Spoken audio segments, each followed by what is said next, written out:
BC is facing a glut of empty condos. Thousands of Metro Vancouver units are sitting empty.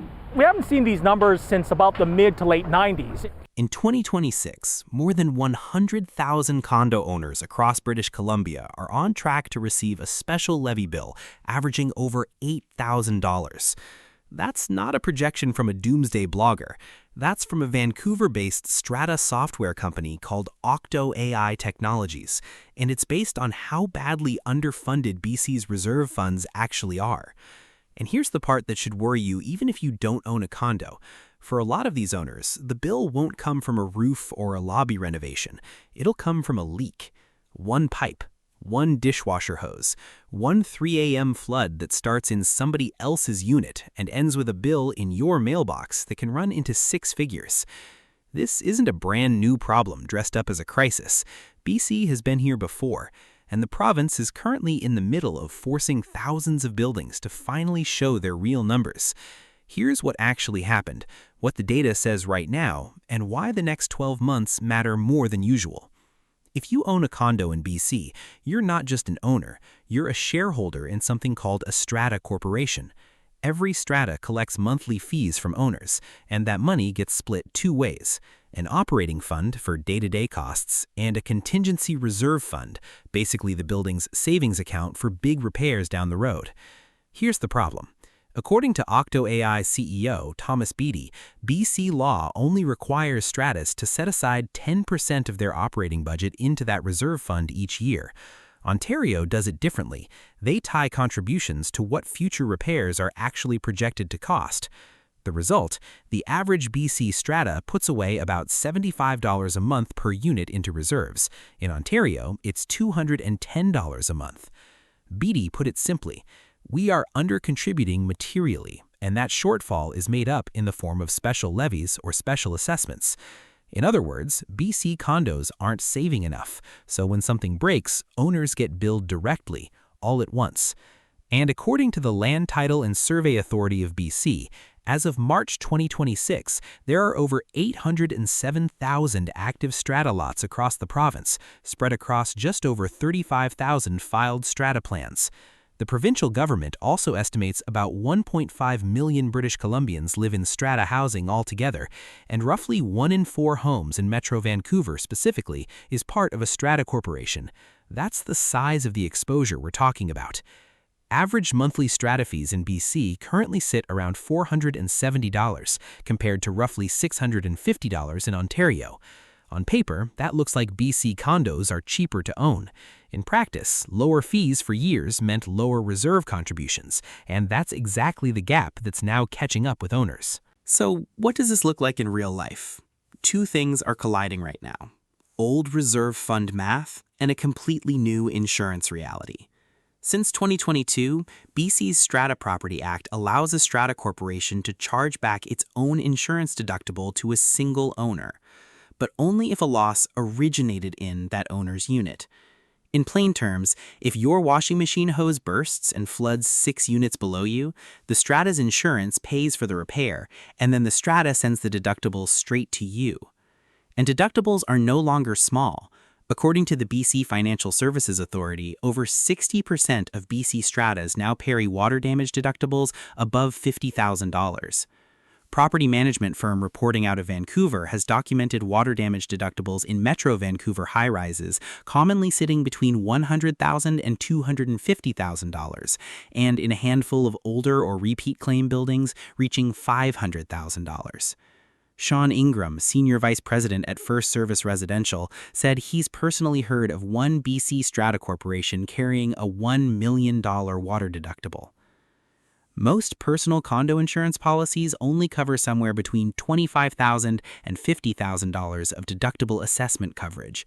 So if your building's deductible is $250,000 and your personal policy tops out at $50,000, you're the one covering the remaining $200,000 for a leak you may not have even caused directly, just one that started in your unit. This isn't hypothetical, and it isn't new. It's worth walking through a real case because it shows exactly how a leak turns into a bill that can bankrupt an ordinary owner. Back in 2016, the BC Supreme Court ordered a Vancouver strata corporation to impose a $16.5 million special levy on its owners, plus an additional levy to cover a court-appointed administrator, bringing the total to $16.8 million. Here's how it got there. The building was constructed in 1984, and water leaks started almost immediately. Over the following 2 decades, those leaks caused serious damage to the building's cladding and let mold take hold throughout common areas. In 2005, the city of Vancouver formally ordered the strata to fix the failing building envelope. An engineering firm recommended a full reclad using a rain screen system. The strata didn't do it. In 2008, the strata approved a $10,000 special levy for partial repairs, but the cladding itself was never replaced, and the leaks kept happening. A second engineering firm repeated the same recommendation in 2013. Still, nothing. A third assessment in 2015 recommended the full reclad again, this time with a cheaper alternative option presented alongside it. Under BC law, a special levy needs approval from 3/4 of the ownership. Neither option, full repair or cheaper patch, could get that supermajority. The building was stuck. That deadlock is what finally pushed a group of owners to petition the court directly. The judge appointed an independent administrator to run the building and imposed the $16.5 million special levy needed to actually replace the cladding, noting there would be little point appointing someone to fix a dysfunctional building only to have them blocked by the same ownership infighting that caused the problem in the first place. That case is now treated as a reference point in condo law circles for what happens when a strata keeps deferring known repairs. And the reason it still matters a decade later is that the same math applies today, just with higher deductibles and higher construction costs layered on top. Let's put the scale in front of you plainly.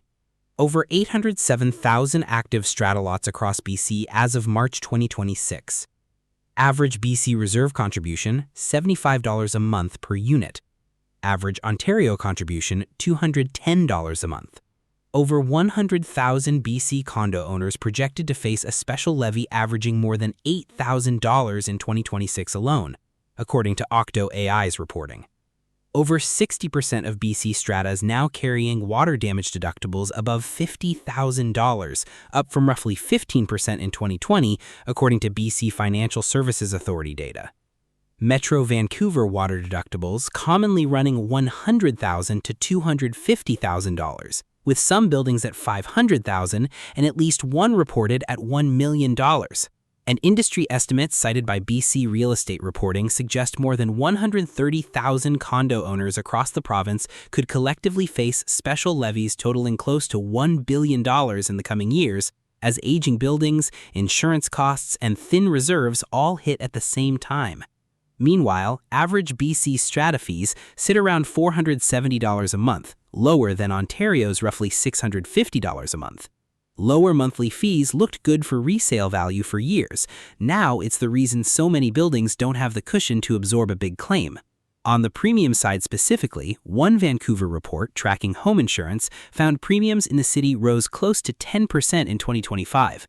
Separate reporting on BC strata premiums specifically put the year-over-year increase closer to 5.89% for 2025. Smaller than the 10% figure, but both point the same direction, and both are on top of years of much steeper increases.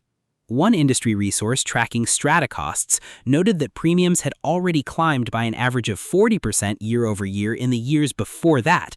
So this is a slowdown in the rate of increase, not a reversal of it. The province has actually been trying to close this gap. Since November 2023, stratas have been required to contribute a minimum of 10% of their operating fund into the contingency reserve every year.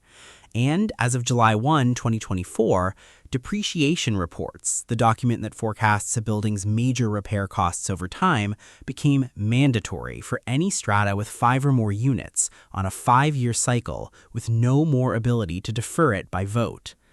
Here's the deadline that matters for anyone in this city right now. Strata corporations in Metro Vancouver, the Fraser Valley, and the Capital Regional District have until July 1, 2026 to actually have a current depreciation report in place. That's this year. Buildings that don't have one or that already have one showing a shortfall are the ones most likely to be hit with a levy in the near term. On the insurance side, the market has actually softened slightly. One property manager, Sean Ingram of First Service Residential, said strata deductibles are currently declining in BC due to a softer insurance market with more capacity, which can mean lower costs for buildings that manage risk well and have a clean claims history. But the broader trend hasn't reversed. Deductibles are still elevated compared to where they sat 5 years ago, and insurers are managing their own risk by keeping that number high, which quietly shifts financial exposure from the insurance company onto individual owners. There's also a second deadline stacking on top of the depreciation report requirement. By the end of 2026, many BC stratas are also required to complete electrical planning reports, covering things like aging electrical infrastructure and capacity for EV charging.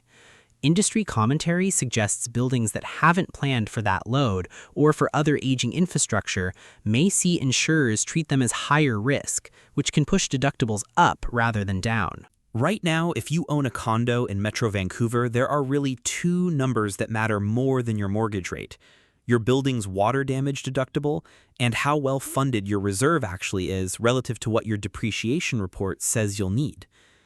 If your stratus deductible is 6 figures and your personal policy only covers a fraction of that, you are, in a very literal sense, one plumbing failure away from a bill that could run into the tens or hundreds of thousands of dollars. And it doesn't have to be your leak, it just has to start in your unit. The fix isn't complicated, even if the situation is frustrating. Ask your strata counsel for the current Form B insurance summary and check the deductible number directly. Ask for the depreciation report and see whether the reserve fund is actually on pace. And check your own personal condo policy for loss assessment or deductible assessment coverage, because most standard policies don't carry nearly enough.